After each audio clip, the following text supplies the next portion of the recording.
Hello students, welcome to AKG Chemistry classes. Myself Amrish निम्बार और आपको आज आपके लिए एक वीडियो लेकर आए हैं। बहुत ही इंटरेस्टिंग वीडियो है और आई होप कि आपको एंजॉय आएगा इस वीडियो में। और very interesting video topic is हकल rule.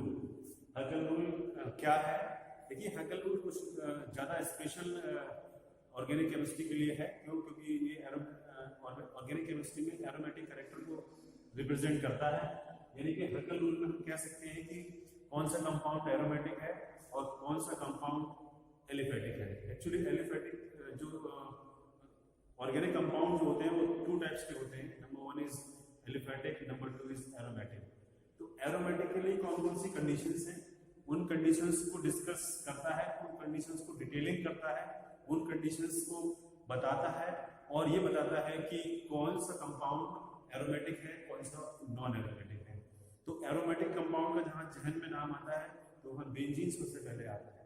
तो बेंजीन एरोमेटिक है, हम सब जानते हैं, लेकिन क्यों है, कौन सी कंडीशंस हैं, कैसी कंडीशंस हैं, क्या चीजें हैं, कौन से पॉइंट्स हैं, कौन सी कंडीशंस को फॉलो करती है बेंजीन, तो उस एक नियम के अंतर्गत फॉलो करती है। उस नियम को कहते हैं हकल नियम।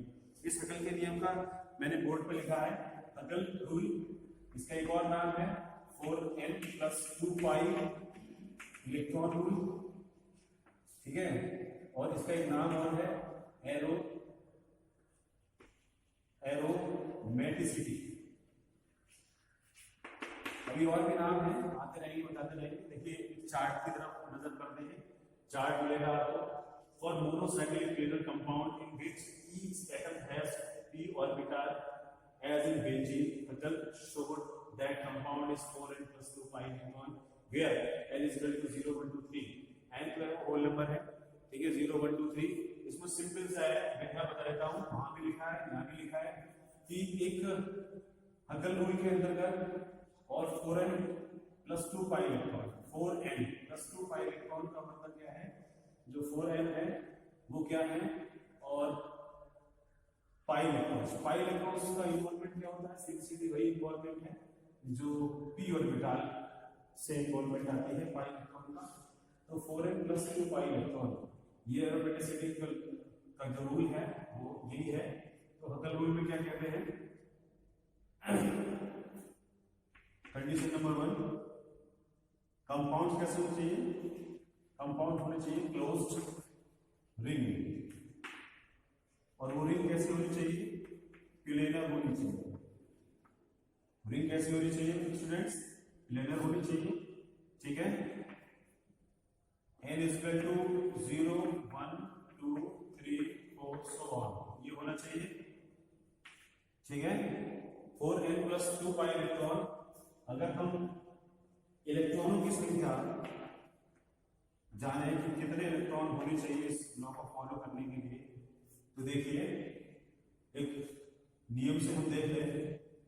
वो ये नियम क्या है, 4n + 2 पाई इलेक्ट्रॉन का जो नियम है, इसके बिहार पर हम देख लें, n की वैल्यू हम 0 लेते हैं, where n = 0, then 4 × 0 + 2 pi electron. 4 की मल्टीप्लाई 0 से तो 0 + 2 यानी कि 2 पाई इलेक्ट्रॉन होने चाहिए। यानी कि कोई भी कंपाउंड एरोमेटिक का होगा जब इलेक्ट्रॉन कैसे हो, 2 पाई हो उसके अंदर। अगर इसकी वैल्यू हम कितनी रखते हैं, इसकी वैल्यू अगर हम रखते हैं 1, जैसा कि यहां भी लिखा है और यहां भी लिखा है, तो 4 × 1 यानी कि n की वैल्यू हम कितनी करते हैं, 1 करते हैं, +2 पाई इलेक्ट्रॉन। तो 4 + 2 = 6 पाई इलेक्ट्रॉन, यानी कि 2 पाई होनी चाहिए, 6 पाई होनी चाहिए। 4 की जगह हम 2 रखते हैं, +2 पाई इलेक्ट्रॉन, 4 × 2 = 8 +2 यानी कि 10।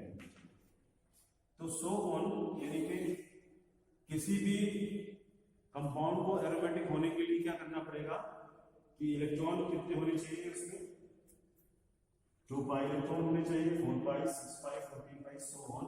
यानी कि हम n की वैल्यू है वो पुट करते हैं 0 से लेकर सो ऑन तक। तो जितने इलेक्ट्रॉन्स निकल के आ रहे हैं वो उतने इलेक्ट्रॉन्स एरोमेटिक होने के लिए जरूरी है। अगर हम यहां देखें एरोमेटिक कंपाउंड के लिए, तो तो प्लेनर होना चाहिए। यहाँ देखिए लिखा भी है 2 पाई इलेक्ट्रॉन, 6 पाई, 10 पाई, 14 पाई, और इन इलेक्ट्रॉन्स का डीलोकलाइजेशन होना चाहिए। तो एक बार फिर से कंडीशंस देख लेते हैं कि वो कंडीशंस कौन सी है।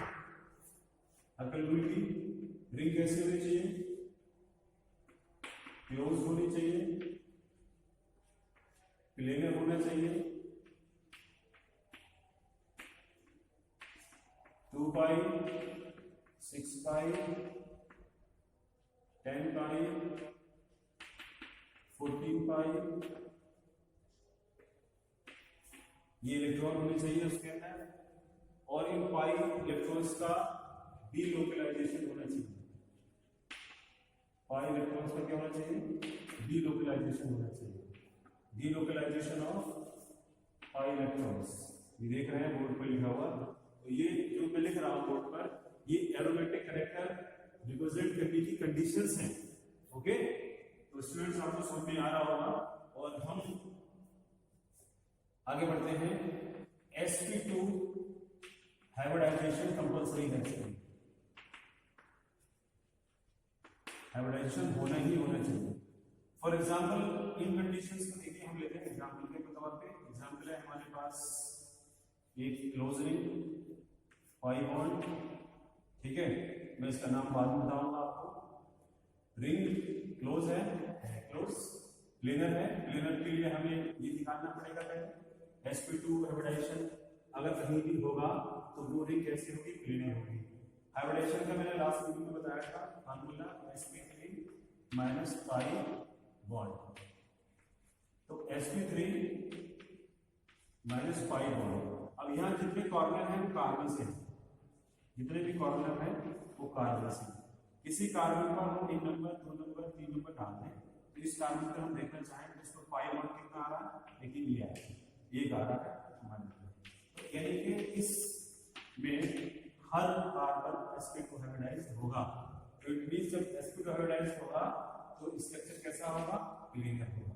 अब इसमें इलेक्ट्रॉनों की संख्या देखें, कितने डबल बॉन्ड है, 3। तो 3 डबल बॉन्ड का मतलब होता है पाई बॉन्ड, और पाई बॉन्ड पाई इलेक्ट्रॉन से मिलकर बनते हैं। तो इसको टोटल जो बॉन्ड हो गए वो 3 हो गए, और इलेक्ट्रॉन कितने हो गए, 6 हो गए। तो ये कंडीशन भी फॉलो हो गई। और हम इस स्ट्रक्चर को एक तरीके से और रिप्रेजेंट करते हैं। वो स्ट्रक्चर किस तरीके से रिप्रेजेंट हो जाता है, रिंग के फॉर्म में। रिंग ये शो करती है कि जो इलेक्ट्रॉन्स में लगातार मूवमेंट कर रहे हैं, यानी कि डीलोकलाइज हो रहे हैं। ये कंडीशन भी फॉलो हो गई, ये कंडीशन भी, यानी कि टोटल कंडीशंस ये कंपाउंड जो है वो फॉलो करता है। इट मींस ये जो कंपाउंड है वो एरोमेटिक है। यहाँ देखिए बेंजीन के बारे में बताया, ये साइक्लिक है साइक्लिक, p ऑर्बिटल्स में ईच नंबर रिंग है, ठीक है, प्लेनर है, sp2 हाइब्रिडाइज है, और +2 पाई बॉन्ड इलेक्ट्रॉन होते हैं, ये एरोमेटिक है। अब कुछ कंपाउंड ऐसे होंगे जो नॉन एरोमेटिक हैं, ऐसे हैं नॉन एरोमेटिक, उनकी कंडीशंस इसके इनमें से कोई भी एक कंडीशन फॉलो नहीं हो रही होगी।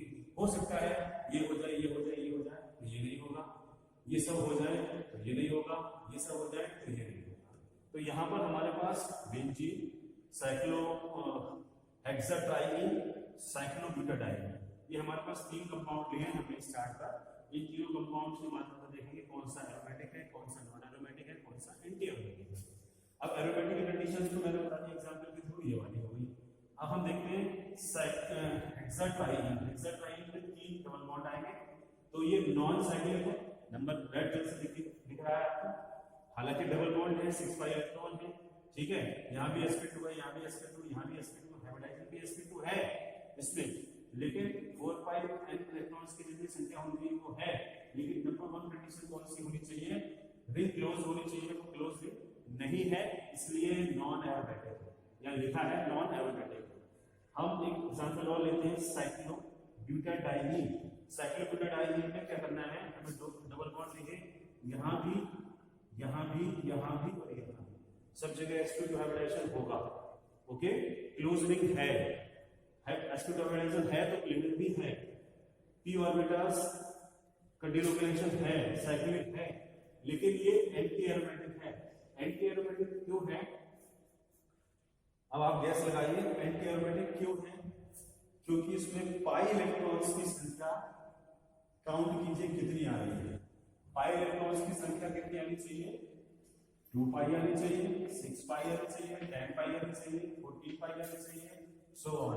तो 2 के बाद 6 आनी चाहिए, यानी कि इसमें कितनी आ रही है 4, 1 2 डबल बॉन्ड है तो 4 आ रही है।